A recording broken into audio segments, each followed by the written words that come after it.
Good evening, Redbirds. And now, what this is a quick overview of a couple minutes on the debate topic, and basically what we covered in the Zoom meeting on Monday that I failed to record. Completely my fault, but we're going to get a little bit more in detail anyway.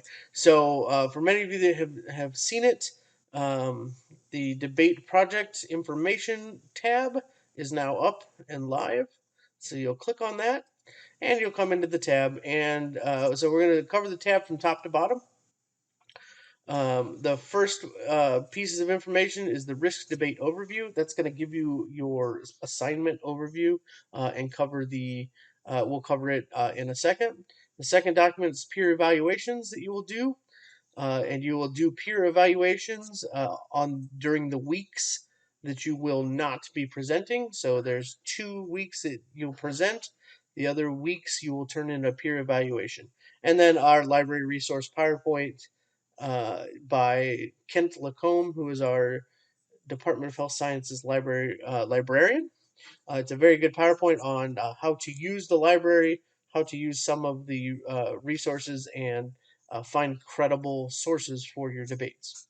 The next section is your group and the schedule. And the way to read this is one, you find your name under what cohort you are. We'll use Dan Cook as our example. So Dan Cook is in cohort 1.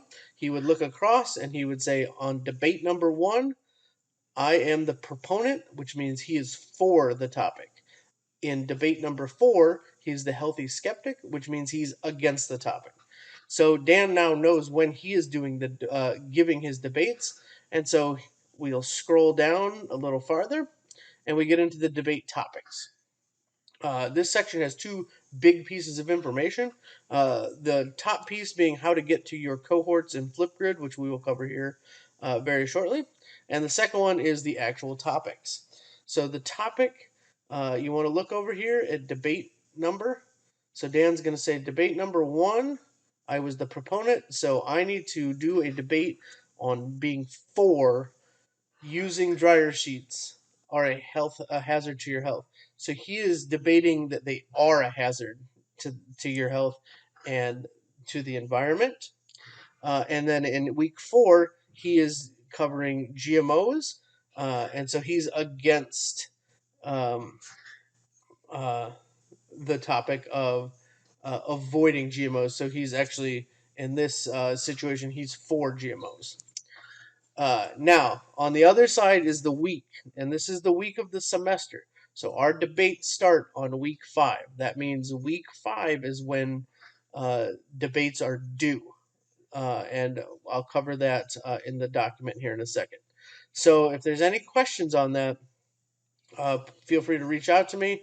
I don't want anybody to be confused about when they're doing their topics and how it is. Now, inside I will do another video explaining the gradebook because I have to get all these assignments into the gradebook so you can see them.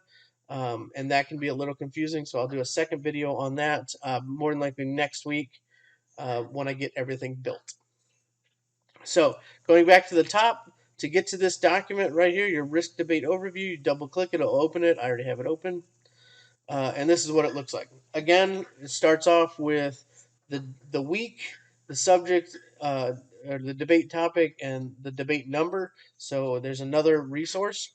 And then this entire project is worth 300 points. This is a typo. It is worth 300 points. You can see how the points break down, um, and we will cover each section here shortly. So you have your debate video. That's 2 of them, 30 points each, a minimum of 2 minutes, maximum of 5 minutes. But you want to be, if you take your time and you have good talking points, it should be 3 to 5 minutes long. Your written document, which is explained a little bit lower here, uh, you write 1 for each of your debates. That's worth 50 points each. Your peer evaluations, you will do 8 of them. Those are 5 points each. Um, the debaters, so the weeks that you debate, I will average all the peer evaluation scores, and then you get up to 10 points audience evaluation. And then for each week, um, each time you debate, you're going to be asked questions. So when you're asked questions, you'll respond, and those are 5 points each. And then when you're not debating, you'll ask the questions on Flipgrid, and those are worth 5 points each, and you get a total of 300 points. This is about the entire debate project is worth 20% of your grade. So just the points do matter. All right, so the written document, you can see here the things to pay attention to. Tuesday. So on week 5, Tuesday by 11:55 p.m., Dan has to have his paper turned in. Anything after Tuesday, it's a 10% per day late penalty. And again, when I put all the assignments into the gradebook, I will explain that. The debate video, they need to be posted by 8 p.m. on Wednesday. So the paper is due on Tuesday by midnight, Wednesday 8 p.m. on Flipgrid. Anything 801, 10% off your points right off the bat. You have to give your cohorts and your group mates time to respond to your Flipgrid, your debate. So video quality. So this is kind of a free 5 points. But if you have good lighting, so we can see you, you can hear you, and you're not dressed like a slob, you're going to get 5 points. All right. So then you can read the rest of these on how the points figure out and what the expectation is. But that document, again, is located right here. Peer evaluation, it's a very self-explanatory document. Take a look at it at your own time. And then let's move on to Flipgrid. So to get to Flipgrid, you go to the announcements, click on the introduction, which you should be able to see, and you follow this link right here.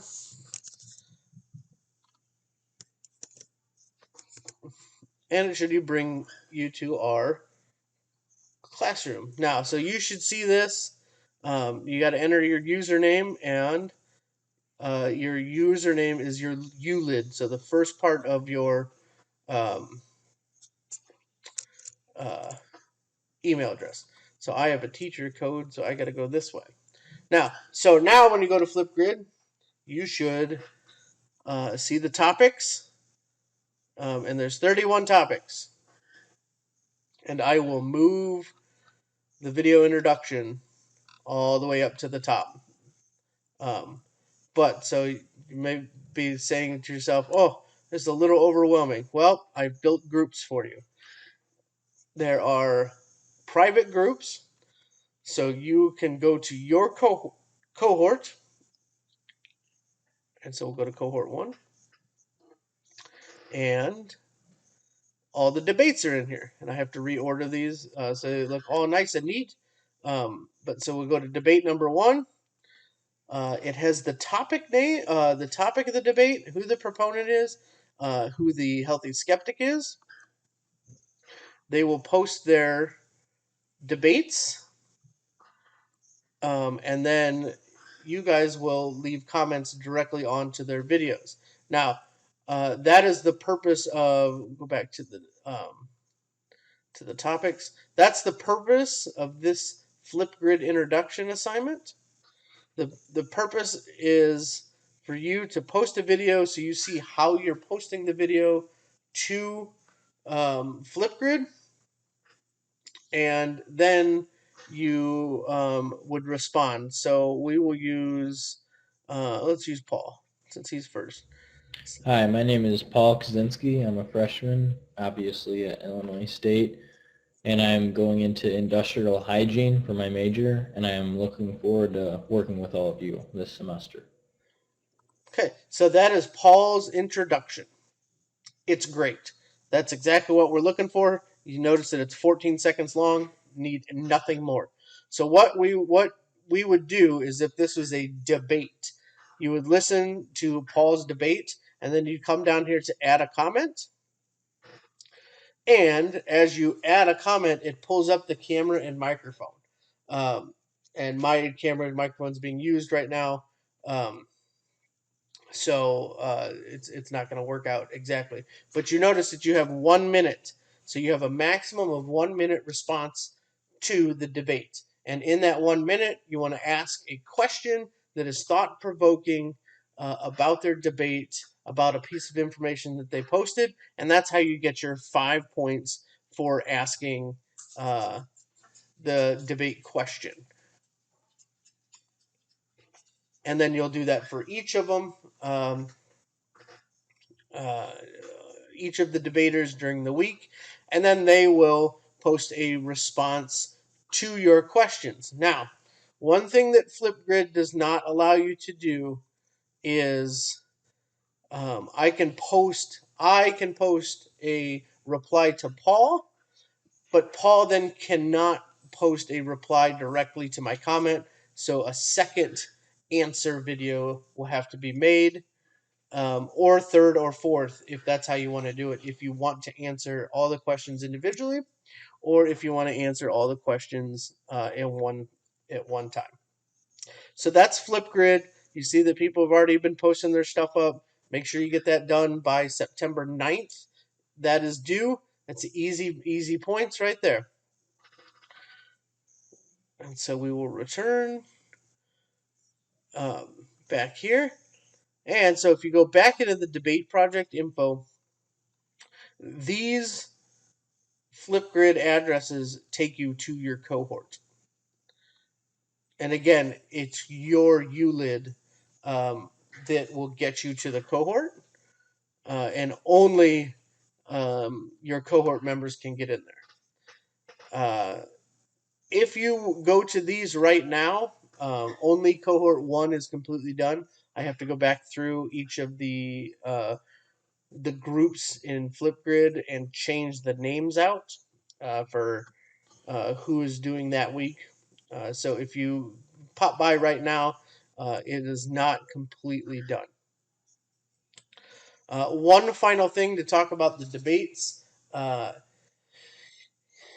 As long as you do your part, you will get the points. Your points are not going to be based on anybody else's participation. I'll give you an example. If on week 6, debate number 2, only one of your group members post their debate for that week, you only need to do the response to that person. And it also, if the debate video doesn't come in by Friday, it doesn't count. So I want those debate videos up on Wednesday. If you don't get it posted by Friday, um, it'll be that's 2 days late. There's no points for that. And if your group has that type of problem, you're only responsible for what you can do. So you don't need to be stressing on Sunday, asking where my points are or where somebody else's points are, or posts are, to get your points. I will look at this every week, and if somebody did not do what they were supposed to, it does not affect the rest of the group. Um, well, I hope this has been a good overview. If you missed our session on Monday, it was a good time with the 9 that showed up. We learned a little bit about each other, and I'm always open for time to help you. I know I don't have traditional office hours, but you can reach out to me. We can do a Zoom call. We can talk over the phone if we have to walk you through it. Or do it email. I don't want anybody to be confused. I want you to go in to the week 1 of debates, or topic number 1 of debates, which starts on week 5. I want having clear understanding of what you are supposed to do that week. And then once we get into the weeks, it's a fluid motion. Um, Once we get through the first 2 debates, everybody seems to pick it up really easily.